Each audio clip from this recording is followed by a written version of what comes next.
Gregorian chant developed mainly in Western and Central Europe during the 9th and 10th centuries, with later additions and redactions. Although popular legend credits Pope Gregory the Great with inventing Gregorian chant, scholars believe that it arose from a later Carolingian synthesis of Roman chant and Gallican chant. Gregorian chants were organized initially into 4, then 8, and finally 12 modes. Typical melodic features include a characteristic ambitus, and also characteristic intervallic patterns relative to a referential mode final. Incipits and cadences, the use of reciting tones at a particular distance from the final, around which the other notes of the melody revolve, and a vocabulary of musical motifs woven together through a process called centonization to create families of related chants. The scale patterns are organized against a background pattern formed of conjunct and disjunct tetrachords,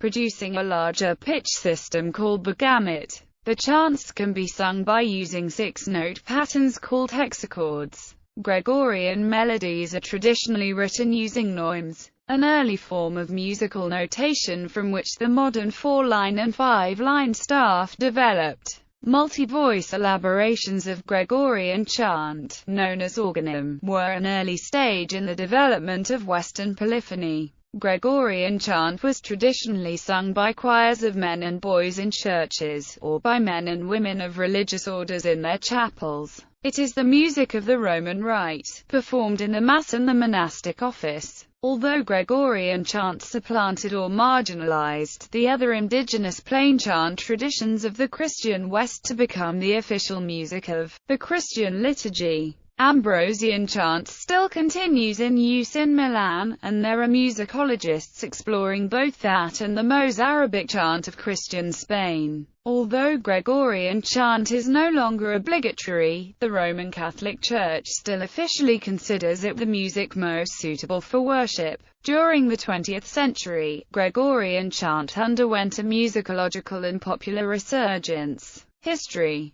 Development of earlier plainchant singing has been part of the Christian liturgy since the earliest days of the Church. Until the mid-1990s, it was widely accepted that the psalmody of ancient Jewish worship significantly influenced and contributed to early Christian ritual and chant. This view is no longer generally accepted by scholars, due to analysis that shows that most early Christian hymns did not have psalms for texts, and that the psalms were not sung in synagogues for centuries after the destruction of the Second Temple in AD 70. However, early Christian rites did incorporate elements of Jewish worship that survived in later chant tradition. Canonical hours have their roots in Jewish prayer hours. Amen and Alleluia come from Hebrew, and the threefold Sanctus derives from the threefold Kadosh of the Kedushah. The New Testament mentions singing hymns during the Last Supper. When they had sung the hymn, they went out to the Mount of Olives, Matthew 26.30. Other ancient witnesses such as Pope Clement I,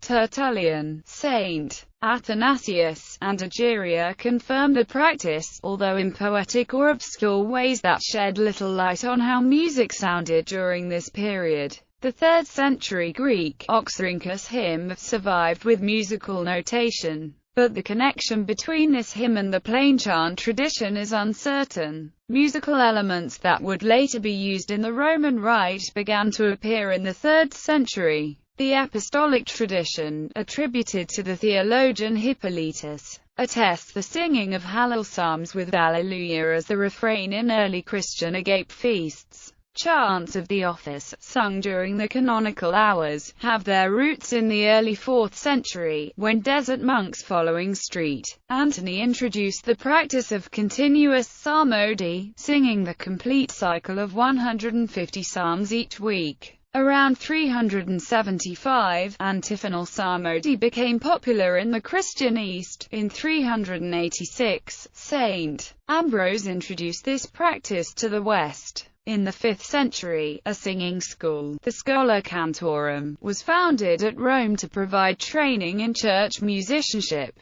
Scholars are still debating how plainchant developed during the 5th through the 9th centuries, as information from this period is scarce. Around 410, St. Augustine described the responsorial singing of a gradual psalm at Mass. At California, 520, Benedict of Nursia established what is called the Rule of Saint Benedict, in which the protocol of the divine office for monastic use was laid down. Around 678, Roman chant was taught at York. Distinctive regional traditions of Western plainchant arose during this period, notably in the British Isles, Spain, Gaul, and Italy. These traditions may have evolved from a hypothetical year-round repertory of 5th century plainchant after the Western Roman Empire collapsed. John the Deacon, biographer of Pope Gregory I, modestly claimed that the saint compiled a patchwork antiphonary. Unsurprisingly,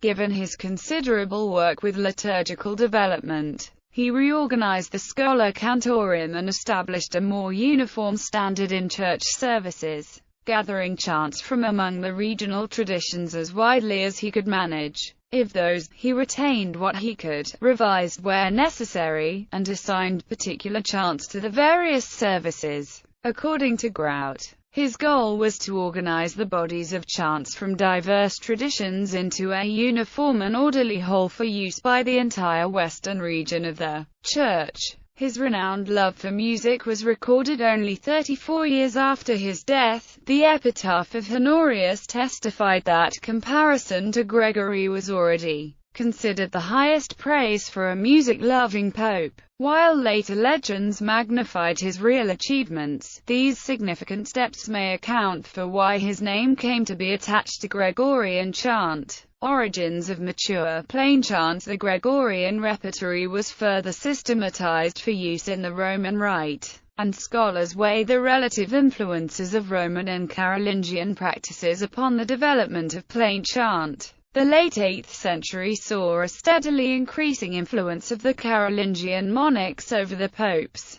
During a visit to Gaul in 752–753, Pope Stephen II celebrated Mass using Roman chant. According to Charlemagne, his father Pepin abolished the local Gallican rites in favor of the Roman use, in order to strengthen ties with Rome. 30 years later, at Charlemagne's request, Pope Hadrian I sent a papal sacramentary with Roman chants to the Carolingian court. According to James Mackinnon, over a brief period in the 8th century, a project overseen by Chrodegang of Metz in the favorable atmosphere of the Carolingian monarchs also compiled the core liturgy of the Roman Mass and promoted its use in Francia and throughout Gaul. Willie Apel and Robert Snow assert a scholarly consensus that Gregorian chant developed around 750 from a synthesis of Roman and Gallican chants, and was commissioned by the Carolingian rulers in France. Andreas Pfister and Peter Jeffery have shown that older melodic essentials from Roman chant are clear in the synthesized chant repertory, but the developments were abundant as well. Chants were modified, influenced by local styles and Gallican chant, and fitted into the theory of the ancient Greek octoikos system of modes in a manner that created what later came to be known as the Western system of the 8 church modes. The Metz project also invented an innovative musical notation, using freeform neumes to show the shape of a remembered melody. This notation was further developed over time, culminating in the introduction of staff lines in the early 11th century. What we know today as plainchant notation. The whole body of Frankish Roman Carolingian chant, augmented with new chants to complete the liturgical year, coalesced into a single body of chant that was called Gregorian. The changes made in the new system of chants were so significant that they have led some scholars to speculate that it was named in honor of the contemporary Pope Gregory II. Nevertheless, the lore surrounding Pope Gregory I was sufficient to culminate in his portrayal as the actual author of Gregorian chant. He was often depicted as receiving the dictation of plainchant from a dove representing the Holy Spirit, thus giving Gregorian chant the stamp of being divinely inspired. Scholars agree that the melodic content of much Gregorian chant did not exist in that form in Gregory I's day. In addition, it is known definitively that the familiar pneumatic system for notating plain chant had not been established in his time. Nevertheless, Gregory's authorship is popularly accepted by some as fact to this day. Dissemination and hegemony. Gregorian chant appeared in a remarkably uniform state across Europe within a short time. Charlemagne, once elevated to Holy Roman Emperor, aggressively spread Gregorian chant throughout his empire to consolidate religious and secular power, requiring the clergy to use the new repertory on pain of death. From English and German sources, Gregorian chant spread north to Scandinavia, Iceland and Finland. In 885, Pope Stephen V banned the Slavonic liturgy, leading to the ascendancy of Gregorian chant in Eastern Catholic lands including Poland, Moravia, Slovakia, and Austria. The other plain chant repertories of the Christian West faced severe competition from the new Gregorian chant. Charlemagne continued his father's policy of favoring the Roman rite over the local Gallican traditions. By the 9th century the Gallican rite and chant had effectively been eliminated, although not without local resistance. The Gregorian chant of the Sarum rite displaced Celtic chant. Gregorian coexisted with Beneventan chant for over a century before Beneventan chant was abolished by papal decree. Mozarabic chant survived the influx of the Visigoths and Moors, but not the Roman-backed prelates newly installed in Spain during the Reconquista. Restricted to a handful of dedicated chapels, modern Mozarabic chant is highly Gregorianized and bears no musical resemblance to its original form. Ambrosian chant alone survived to the present day, preserved in Milan due to the musical reputation and ecclesiastical authority of Saint Ambrose.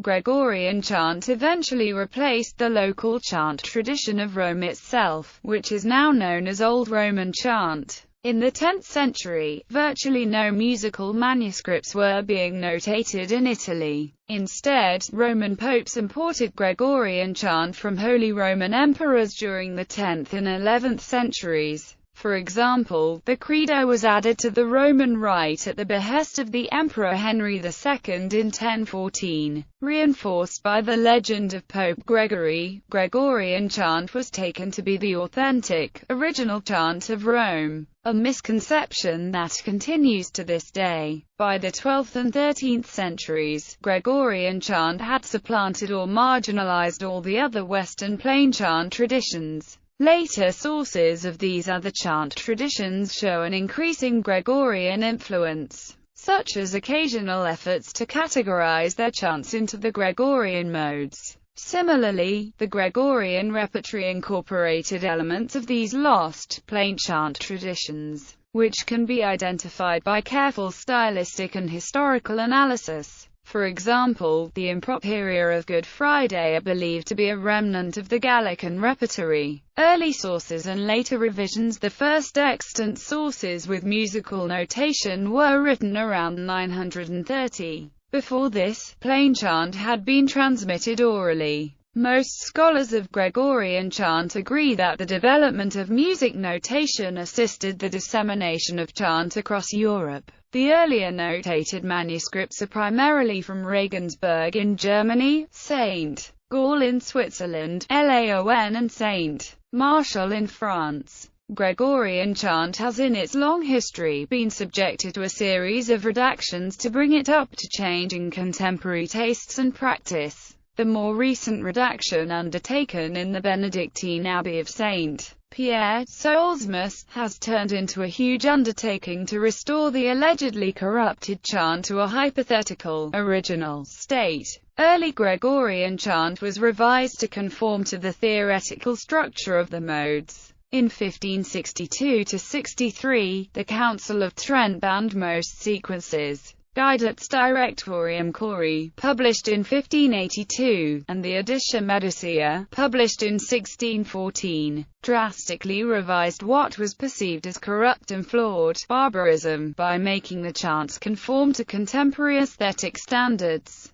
In 1811, the French musicologist Alexandre Etienne Coron, as part of a conservative backlash following the liberal Catholic order's inefficacy during the French Revolution, called for returning to the purer Gregorian chant of Rome over French corruptions. In the late 19th century, early liturgical and musical manuscripts were unearthed and edited. Earlier, Dom Prosper Guéranger revived the monastic tradition in Solesmes. Re-establishing the divine office was among his priorities, but no proper chant books existed. Many monks were sent out to libraries throughout Europe to find relevant chant manuscripts. In 1871, however, the Old Medicea edition was reprinted, which Pope Pius IX declared the only official version. In their firm belief that they were on the right way, Solesmes increased its efforts. In 1889, after decades of research, the monks of Solesmes released the first book in a planned series, the Paléographie musicale. The incentive of its publication was to demonstrate the corruption of the Medicea, by presenting photograph notations originating from a great variety of manuscripts of one single chant, which Solesmes called forth as witnesses to assert their own reforms. The monks of Solesmes brought in their heaviest artillery in this battle, as indeed the academically sound Paleo was intended to be a war tank, meant to abolish once and for all the corrupted Pastet edition. On the evidence of congruence throughout various manuscripts, Solesmes was able to work out a practical reconstruction. This reconstructed chant was academically praised but rejected by Rome until 1903, when Pope Leo XIII died. His successor, Pope Pius X, promptly accepted the Solesmes chant, now compiled as the Liber Usualis, as authoritative. In 1904, the Vatican edition of the Solesmes chant was commissioned. Serious academic debates arose, primarily owing to stylistic liberties taken by the Solesmes editors to impose their controversial interpretation of rhythm. The Solesmes editions insert phrasing marks and note-lengthening episma and mora marks not found in the original sources. Conversely, they omit significative letters found in the original sources, which give instructions for rhythm and articulation such as speeding up or slowing down. These editorial practices has placed the historical authenticity of the Solesmes interpretation in doubt. Ever since the restoration of chant was taken up in Solesmes, there have been lengthy discussions of exactly what course was to be taken. Some favored a strict academic rigor and wanted to postpone publications, while others concentrated on practical matters and wanted to supplant the corrupted tradition as soon as possible. Roughly a century later, there still exists a breach between a strict musicological approach and the practical needs of church choirs. Thus the established performance tradition since the onset of the Restoration is at odds with musicological evidence. In his Motu Propriotiare la Sollecitudine, Pius X mandated the use of Gregorian chant, encouraging the faithful to sing the ordinary of the Mass, although he reserved the singing of the propers for males. While this custom is maintained in traditionalist Catholic communities, the Catholic Church no longer persists with this ban. Vatican II officially allowed worshippers to substitute other music, particularly sacred polyphony, in place of Gregorian chant, although it did reaffirm that Gregorian chant was still the official music of the Roman Rite of the Catholic Church, and the music most suitable for worship in the Roman liturgy.